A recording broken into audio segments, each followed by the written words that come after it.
appreciate you joining me for God, Country, and the American Story. There's a lot to talk about. You have a new book we're going to discuss called The Color of Death. But before we get into that, I want to start somewhere sort of unique. A lot of people know you obviously for the incredible career you've had serving in Congress. Obviously, now you're working with Fox News, you're doing a lot on screen. But I want to talk a little bit about your faith journey because, as somebody who has worked as a prosecutor, an author, a TV host, you know, people might not know that background. So, what was that journey? How did you come into faith? Well, I grew up with two parents that every time the church doors were open, we were there, even if it meant missing Dallas Cowboy football games. I literally remember my dad yanking me at halftime of a Cowboys 49ers game to go to what we call training union. I mean, not only did we go on Wednesdays and Sunday mornings, we had to go on Sunday nights. So even when God's team was playing, we had to go to church. But then, I think a lot of people that grow up that way go through what the Irish poets call a dark night of the soul, where you begin to question that. I went to a Baptist school in Baylor, um, but truth be told, I had one of those dark nights of the soul, actually watching Billy Graham on a black and white television, sitting by myself, and I just thought there has to be more to life than what I've been doing for the first 21 years. I guess I was 21 at that point, and so my relationship with God, this is very controversial. I've cleared it with Tim Scott that it's okay for me to say. He's a man of unassailable faith.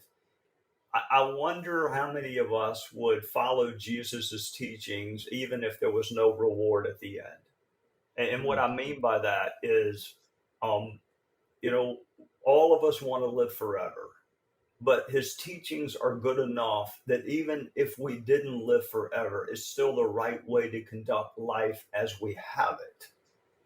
And mm. ironically, one of my favorite books in the Bible is Habakkuk, who is a pretty obscure prophet, but he asked God a lot of tough questions, like, how can you let this happen? And as a prosecutor, I found myself asking that a lot. And it adversely impacted my faith because um, I couldn't reconcile, all things work together for good for those that believe in God. And I have got three murdered children under the age of 11 in a week. And Wow. I mean, but the way I console myself is you don't have a conversation with someone you don't believe in.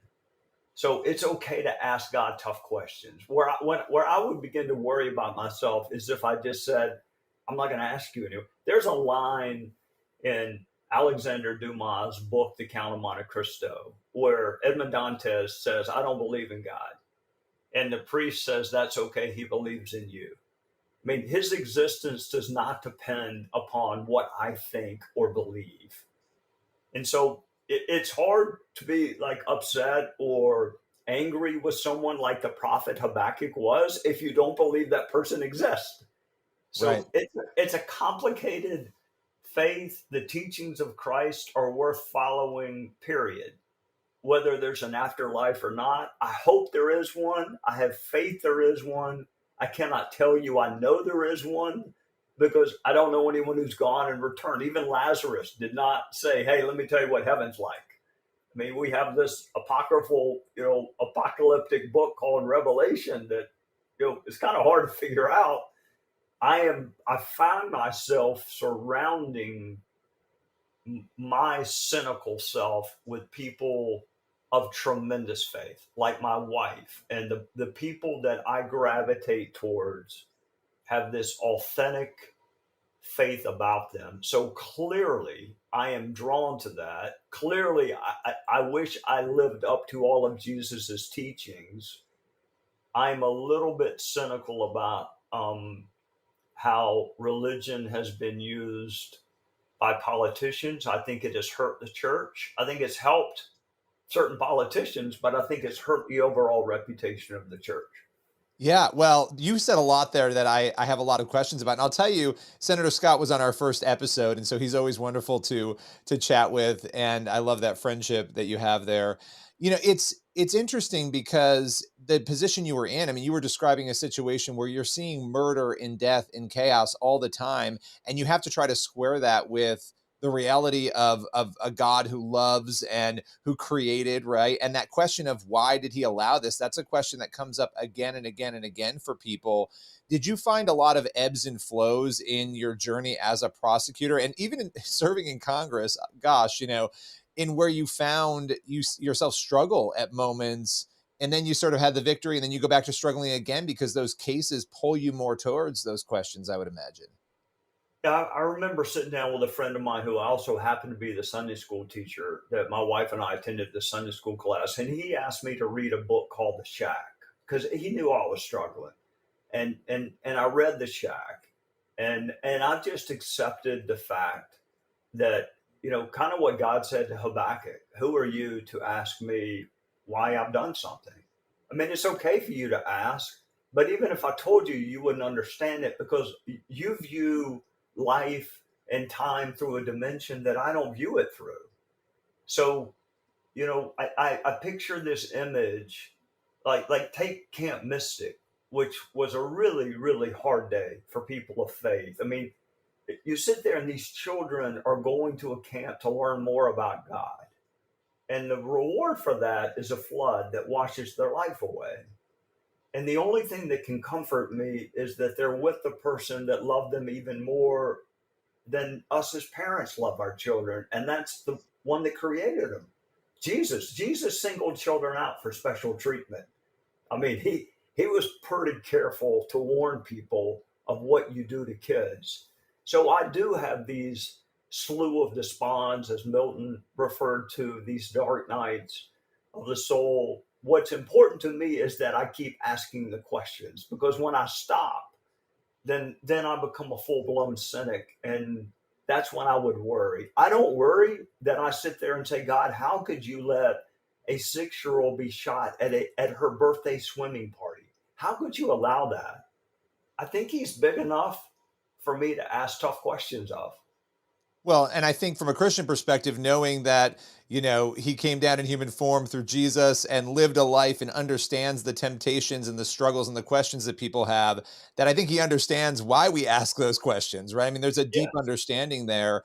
And so you mentioned a couple of things there, even about politics, and we're going to get to the book in a moment, but I want to ask you this because as America is about to celebrate 250 years, one of the biggest debates, obviously, is over the First Amendment and the role of religion. And yes, politicians really on both sides, interestingly, have used faith. I think we see it a lot on the progressive side now, even where politicians are showing up at these progressive churches and preaching for a long time on the right.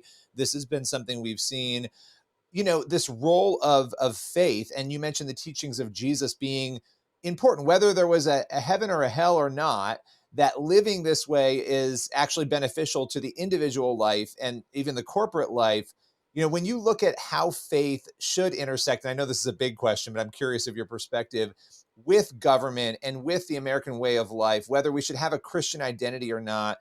What's your thought on that? In the world, but not of the world. That I look at this intersection of the church and politics over the last 30 or 40 years, and I think that the role and the image of the church has been diminished.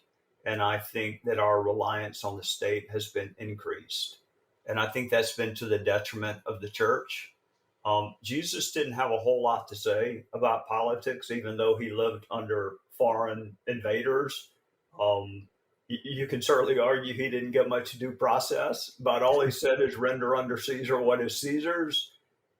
Paul, I mean, you're the Bible scholar, not me, but I'm pretty sure Paul said there are no leaders except those that God has put in place. That's, it's one thing to listen and hear that if you don't like Barack Obama or Donald Trump. Imagine living in Cambodia under Pol Pot and reading that verse. There are no leaders except those that God has put in place. So I worry that this mixture of, when I hear a politician say that it's a shame Jesus did not have an AR 15 or an AK 47 to defend himself, that just shows me such a fundamental misunderstanding of who he was and why he came. That the notion, this is the same guy that picked up a Roman soldier's ear and put it back in place after Yeah. after Peter cut it off. And you mean to tell, he had an army of angels he could have called down. He didn't need a firearm. And if you think that he came to live, then you have not read the New Testament. He came to die.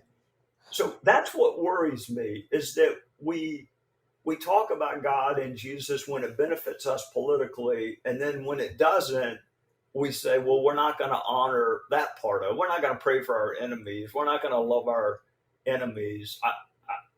That I think is hurting religion. It, It doesn't add up to the when you're doing these things that don't line up with what scripture says, and you're doing it under the guise of scripture, that becomes a problem, obviously, and it becomes more about politics than it does faith, but it masquerades as faith at that point.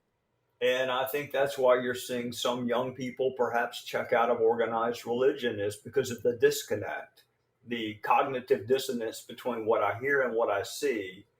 I actually wrote a line in the book where the prosecutor said, I see more Jesus in a waitress than I have seen in 1,000 sermons. So if you show me an authentically lived life, I was a decent cross examiner in court. I have no cross examination for an authentically lived life. I could never cross examine my wife successfully because she authentically lives out her Christian faith. I can cross examine almost anybody except an authentically lived life. I can't do it. Okay, so I'm going to come back to this after because I have some other questions, but I want to talk about the color of death because I think it's interesting in light of the conversation we're having about the heaviness that you've dealt with, obviously in Congress, in the courtroom, dealing with cases surrounding murder, these very heavy things, and yet you're writing fiction now, right? That is inspired though by real things. Talk about what it's been like to write fiction and where you've gotten your inspiration for The Color of Death. Well, I want to thank my boss, Suzanne Scott. She's the one that pushed me to do it. It's been in my head for a decade. I just didn't have the courage to put pen to paper. I mean, I've written 3 nonfiction books, one with Timmy, and then 2 kind of self-help books. It would have stayed in my head, except Miss Suzanne Scott said, "No, you're going to write this book," and I did it sitting at this desk, and there were a lot of tears, to be honest with you, because it brought back a ton of memories of what I did for nearly 2 decades. Every part of my county, I see a crime scene. No matter how beautiful the scenery, no matter how happy the occasion, the way prosecutors' minds work is that's where this happened. That's where this crime took place. I was taking my son to play golf, and I find myself looking down this road because that's where Brent Horton almost did cut his wife's head off with a sword. So I'm ignoring the mountains. I'm ignoring autumn. I've got my son with me, and I am thinking about a crime I prosecuted 6 years before that. And you can't get it out of your head. You can't get the crime scene photos out of your head. So, yeah, it's fiction, but it's written from a standpoint of someone who actually lived it, because most miniseries and movies do not accurately portray what we do. I mean, we're at the crime scene the night it happens. We don't show up the morning of jury selection and say, let me see the file. We are there from the moment it happens. That's why you can't get the crime scenes out of your head. It's because you saw them. Yeah. Yeah, that's unimaginable, honestly. I think we don't often think about prosecutors, attorneys in general, police officers, first responders, the amount of things that people are seeing that remain with them and I would imagine affect you. Obviously, you said you're in tears as you're going back through these memories working on this book, and I think it's important that this fiction book is inspired by real experience that you've had. How do you, in that role as a prosecutor, how did you, and maybe this is a weird question, maybe you would say, well, I never had that experience, but were there ever times where you felt like it was uncertain whether this person was guilty. I mean, how do you deal with a situation where you're feeling like there maybe isn't enough evidence, or you're struggling through the balance of justice and truth and all of that? I mean, there's so much there. Well, prosecutors have a lot of power, so we can also mete out mercy. I prosecuted drug cases for 6 years, and then once you see, child sex assault, rape, murder, it kind of reprioritizes what's most important in life. I'm not minimizing drug cases. I did them for Sure. 6 years. They're important. But I focused on violent crime. When you hurt another person, when you rob them of their life or their innocence, um, that's when I ratcheted up a little bit. I only had one person and I'm actually really, prosecutors clear more innocent people than any criminal defense attorney could ever do in a career. And that's the other story that's not told. They Yeah. were viewed as like putting notches on our belt. I'm really proud of the fact that the DEA brought me a case and said, this guy's on video selling drugs. And it looked a whole lot like him. But he came and said, I'm telling you, it's not me. And not to spoil the ending, but lots of defendants lie. A lot of them say it's not me when it really is. But I told him, I said, okay, if it's not you, who was it? And he said, I'll find out and come back. And sure enough, about a month later, he came back and said, this is who it was. I would have convicted him. He would have been convicted. He looked enough like the person on the video that a jury would have convicted him. But it was the wrong person. And then we went and got the right person, and he confessed and goes, yeah, that's me.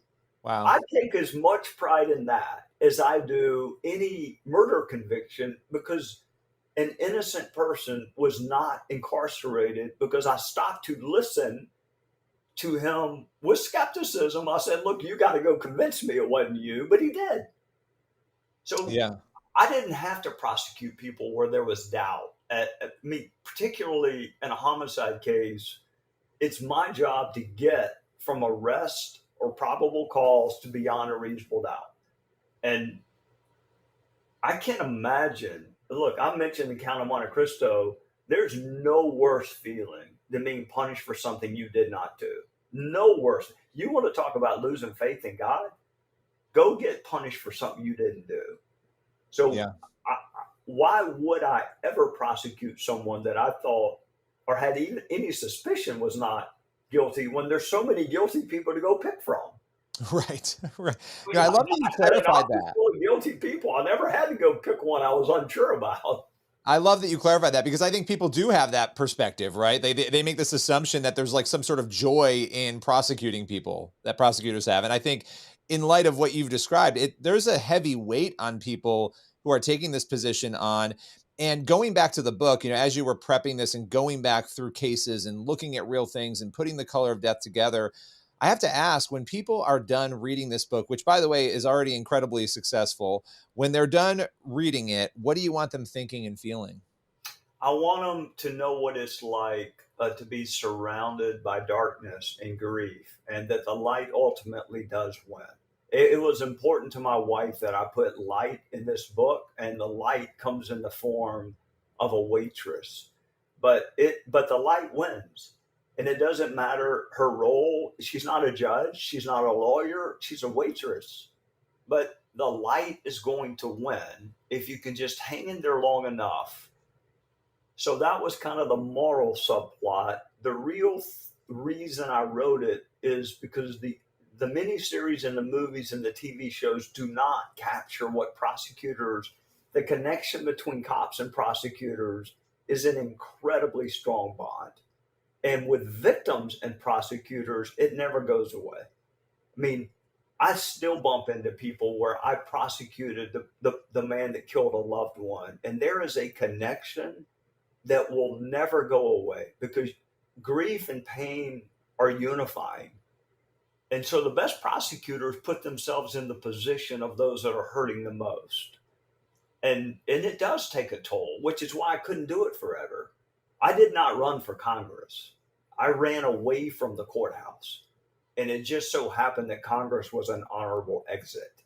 But the truth is, I didn't care whether I went to the Attorney General's office, Congress, private practice. I didn't care. I just had to get away from the darkness.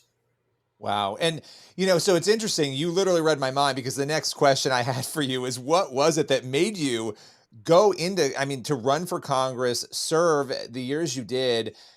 Some would argue there's a different type of light and darkness that you might find in Congress, depending on what you're dealing with, who you're working with. What was the toughest part, the toughest factor of serving in Congress for you personally? That there are no rules. There's no judge. There are no rules of evidence. The only goal is to win.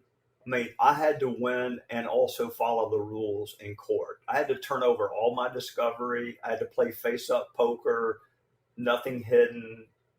If you lie to a judge, you lose your credibility. In politics, it is if you have this jersey, you're my teammate, and I want you to win. If you don't have on this jersey, I want you to lose. And there's no judge, there's no referee. So, I'm sitting in congressional hearings listening to questions that have no relevance whatsoever to the witness, but there's no one to object. So on the one hand, Congress is like kindergarten compared to the courthouse. The courthouse is much harder, is much more substantive to me. The downside to Congress, we have all these investigations that end in nothing. I can't indict anyone. I can't prosecute anyone. People would stop me at the grocery store and say, why haven't you put X in jail? But because I can't. That's why, because I can't. That was my old job. I cannot do that. So a little frustration with the lack of civics and knowing whose role is what. But the main frustration was the absence of rules. Mm. No fairness. Fairness to me is beauty. There's a reason we used to say, mirror, mirror on the wall, who's the fairest one of all? Fairness and beauty are the same thing. And there's just no fairness in politics anymore, to me. Yeah. Do you miss it ever? Never. Yeah. Well, you're getting to do a lot they're more all now. gone. Yeah. Tim is still there. McCarthy left. Ratcliffe is at the CIA. Most of my friends are in the Senate now and not the House. I love Mike Johnson. We had a great relationship. I have other friends. Most of them have become chairman now. But part of me, my heart hurts for them because when they leave, they will feel a liberation that you can't feel when you're there. And, kind of like Gollum with his ring, that you get addicted to that member pin, and which is why I quit wearing it when I was in the House. After my first term, I just quit wearing it. I didn't want to become, first of all, I don't care if people remember that I was in Congress. It's not what I want to be remembered for. So I am sympathetic to those that feel like it is their identity and they can't leave, because the most liberated people I know are former members of Congress and the Senate. So that's powerful. And it brings me to my final question. What do you want to be remembered for? A good husband, a good father, and a fair prosecutor. I love Short. You don't have to say much to my wife.